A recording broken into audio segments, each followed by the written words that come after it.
Otep à tous, bienvenue sur la chaîne des panafricanistes par essence, par conviction et par excellence. Celle des citoyens kémites par nécessité et obligation de combat. Nous sommes une chaîne qui n'est guidée que par nos ancêtres et rien que par les ancêtres qui appartiennent à l'égrégore du monde noir. Par conséquent, nous ne croyons en aucun Dieu venu de l'étranger. Toutefois, cette vidéo n'est aucunement destinée à inciter à la haine ou à la violence, car nous menons un combat qui est d'abord et avant tout spirituel, intellectuel et démocratique. Ensuite, il est politique, géopolitique et géostratégique. Contre l'impérialisme, le colonialisme, le néocolonialisme et l'endocolona, qui sont tous qualifiés de crimes contre l'humanité.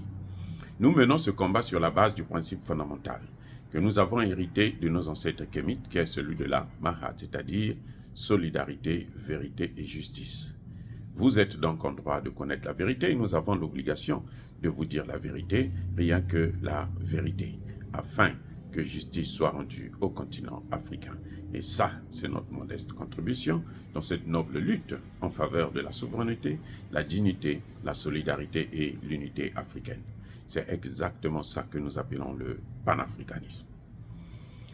Bien-aimés frères et sœurs, un leader politique, c'est quelqu'un qui doit être visionnaire. Un leader politique, c'est quelqu'un qui doit apprendre à tirer les leçons de l'histoire, les leçons du passé, qui doit apprendre à tirer les leçons même de sa propre expérience ou de l'expérience des voisins, des autres qui sont autour de vous. Vous voyez l'autre en train de couler à cause de telle ou telle situation. Vous devez savoir que bon, puisque lui il est en train de couler à cause de telle situation, la solution qu'il a proposée c'est celle-ci, elle n'est pas bonne, alors moi je fais le contraire. Je change de tactique.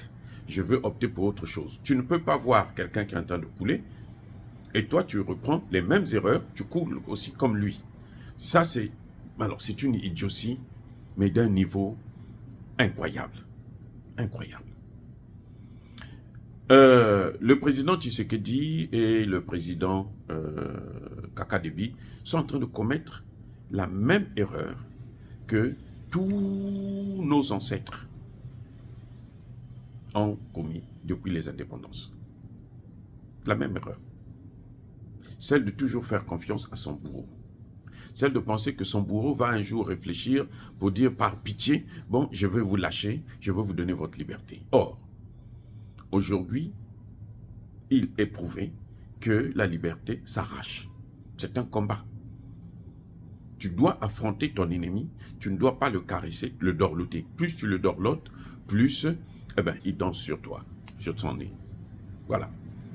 Et oui, plus tu le dorlotes, plus il danse sur ton nez. Tu ne peux pas laisser ton, comment dirais-je, ton ennemi toujours blaguer avec toi et puis tu ne réagis pas. Surtout maintenant, Tshisekedi et Kaka Debi ont vu ce que ça donne, ont vu le résultat, de ce qu'on appelle aujourd'hui le changement de partenaire. Nous avons des partenaires que nous connaissons, avec lesquels nous travaillons depuis plus de 60 ans. Depuis plus de 60 ans. Et on voit qu'on est toujours les perdants. Et nos situations ne cessent de s'aggraver.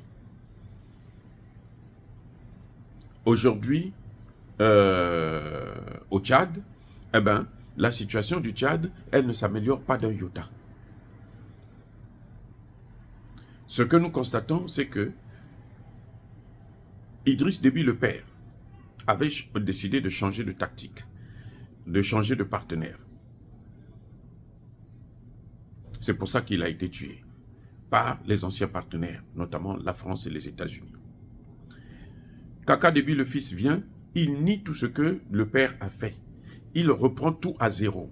Il remet tout en ordre, comme au début, quand le père était l'homme à tout faire des Occidentaux. Et il voit bien que ça ne marche pas. Ce qui marche actuellement, c'est le nombre de mercenaires occidentaux, français, américains, allemands et autres, qui ne cessent d'augmenter. Ils sont en train de faire de nos pays des super bases militaires à eux pour mieux nous contrôler et nous détruire demain. C'est ça ce qui est en train de se passer. Tshisekedi, c'est pareil.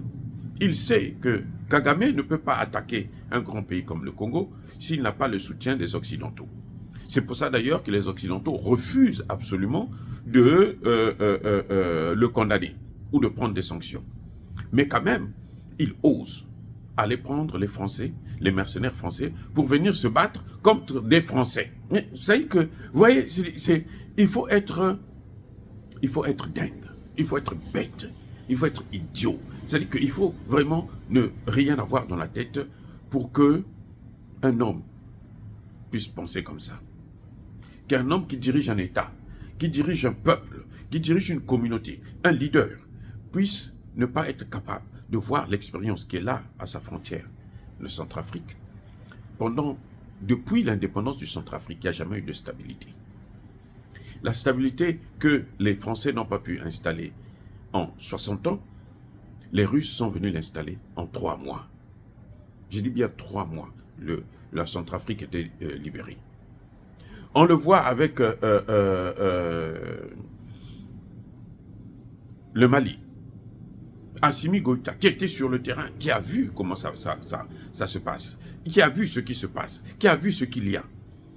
Qu'est-ce qu'il fait? Il regarde, il dit non, on ne peut pas continuer comme ça. Il décide de prendre des options.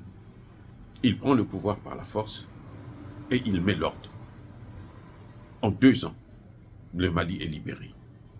Mais Tshisekedi arrive, il observe bien ces cas, là où ça a réussi. Lui préfère là où ça a échoué.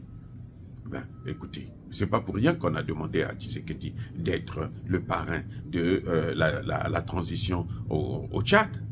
Parce qu'ils ont le même maître, parce qu'on sait que les deux travaillent de la même manière. Quand Emmanuel Macron crée une rencontre entre Kaka Déby et Succès Masra, quand il donne sa ligne de conduite, il donne une nouvelle feuille de route, eh bien, qui on appelle pour venir parrainer ça, pour venir mettre son cachet, c'est Tshisekedi, comme un idiot du village, qui vient toujours pour venir valider même la destruction de son propre peuple. Voilà pourquoi vous avez cette situation en RDC. Depuis que Tshisekedi est venu, depuis que Tshisekedi est au pouvoir, la situation ne cesse de s'aggraver. Toutes les promesses qu'il avait faites, aucune n'a été tenue. Tout ce que vous voyez comme réalisation, ce n'est pas Tshisekedi. Ce sont des réalisations de Kabila, Joseph Kabila. Parce qu'aujourd'hui, demandez à Tshisekedi lorsqu'il se vante d'un projet, demandez-lui de vous donner comment on appelle ça, le protocole d'accord et le projet. Demandez-lui qui a inauguré le projet. Quand c'est Tshisekedi qui a inauguré, les financements ont été trouvés par Kabila. Il est venu seulement réaliser. Il n'y a rien que Tshisekedi a fait. Et Tshisekedi avait dit, moi, si je ne réussis pas à ramener la sécurité dans l'Est, c'est que mon mandat a échoué. Mais là, monsieur continue à croire que son mandat, ça va bien. Aujourd'hui, Tshisekedi a remarqué que ce qui marche, les peu d'armes qu'il utilise là, pour essayer d'intimider Kagame, ce sont les 2 Sukhoi russes et les 3 drones chinois. D'ailleurs, il est tellement bête qu'il arrive sur Mondovision, chez les Français, il leur donne tous les secrets militaires de son pays. Que nous avons tant de mercenaires, nous avons tant de Sukhoi, nous avons tant de... C'est pas un secret, vous êtes bien informés, vous connaissez mieux que moi. Alors donc, je n'ai rien à vous dire. Mais vous voyez un homme qui vient, qui expose son peuple. Et il est encore là, en train de demander un 2e mandat. Après avoir échoué, lamentablement. Le nombre de rebelles de groupes rebelles a augmenté au moins 10%. Alors que, avec les autres, ça a diminué et on allait vers la stabilisation. Donc voilà, les Congolais qui vont aux élections pour aller voter, qui soutiennent Tshisekedi, qu'ils sachent que ce sont eux qui sont les auteurs de l'échec. Parce que l'homme que vous soutenez là, ces échecs-là, c'est vous qui êtes porteurs de ces échecs. Tous les Congolais qui soutiennent Tshisekedi seront responsables, portés responsables de la situation sécuritaire du Congo à l'Est, notamment dans le Nord Kivu. Ils seront entièrement portés pour responsables, parce que ce sont eux qui ont soutenu cette mauvaise politique, alors qu'ils savent qu'il a échoué. Nous vous le disons, mais vous ne voulez pas croire? Ok. Je ne pense pas que Katumbi est le meilleur candidat. Non, au contraire, lui c'est encore pire. Vaut mieux même laisser Tshisekedi là que Katumbi. Je ne sais pas si Martin Fayulu va suivre la même voie, mais Martin Fayulu c'est une couille molle. Il s'est fait arracher le pouvoir par Tshisekedi. Donc on ne peut pas trop compter sur ça.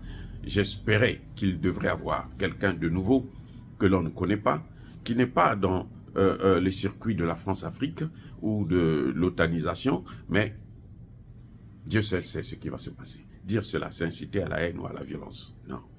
Yaba colère V, Yamalem. Encore une fois de plus, bien-aimés frères et sœurs, je persiste et je signe, soyez bénis. Soyez abondamment bénis par le Dieu des Kémites et par nos ancêtres angélisés. Mais que tous ceux qui persécutent le continent africain le pillent et le déstabilisent, qu'ils soient noirs, blancs, chinois, arabes, juifs, indiens, qui qu'ils soient punis, maudits, foudroyés, neutralisés, écrasés, effacés par ce Dieu des Kémites et par nos ancêtres angélisés. Vive l'Afrique éternelle, je dis et j'assume.